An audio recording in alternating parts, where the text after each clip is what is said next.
तपाईँ मनमा तपाईँ आफ्नो लागि मात्रै रियलाइज गर्नुहोस् कि संसारमा कसैको लागि तपाईँले नाम निकाल्नु पर्दैन। आफ्नो लागि मात्र नाम निकालिदिनुहोस् पुग्छ। तपाईँले पुगे सबैको लागि निकाल्नु पर्दैन। तपाईँको बुवा मम्मीको लागि निकाल्नु पर्दैन। बुवा मम्मीको त उमेर सिद्धि अब तपाईँले गरे पनि तपाईँले नयाँ नयाँ ल्याएर जिन्सको प्यान्ट यहाँ ग्रन्च भएको प्यान्ट ल्याइदिए बुवाले लाउनुहुन्छ। तपाईँले मम्मीलाई चाहिँ अब नयाँ नयाँ ल्याइदिउँ न ल कुदासँग मम्मीले त्यति लाउनु म रुचाउनुहुन्छ। त्यही आफ्नो गुन्यो चोलो छँदैछ, साडी छँदैछ, आफ्नै जे छ त्यही एक्स्ट्रा तपाईँले किनेर ल्याएको त लाउनुहुन्न नि। उहाँहरूको एउटा त्यो फेजै सिद्धिसकेको हुन्छ कि उमेर चाहिँ त्यो रहरका उमेर गइसकेको हुन्छ। आँखा अगाडि छोराछोरीले प्रगति गरोस् भन्ने आँखा हेर्दा खुसी हुन पाए हुन्थ्यो, त्यति हो।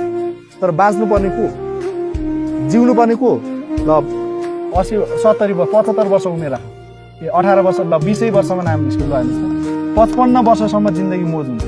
55 वर्ष मोज गर्न चाहनुहुन्छ, तनाव रहित जिन्दगी बाँच्नुहुन्छ, करियर सक्सेस भएको मान्छे 55 वर्षसम्म तपाईँ खुसी हुन सक्नुहुन्छ। अहिले 18 देखि ल 18 वर्षका लागि मैले टार्गेट गरेँ, यो पछि सबैलाई यही हो है।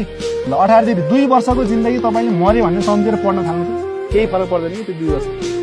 2 वर्षको मेहनतले 55 वर्ष आनन्द, 55 त्यसपछि छँदैछ। 55 वर्ष दुःख पाउने कि 2 वर्ष दुःख ल okay, thank you so much सबैजना।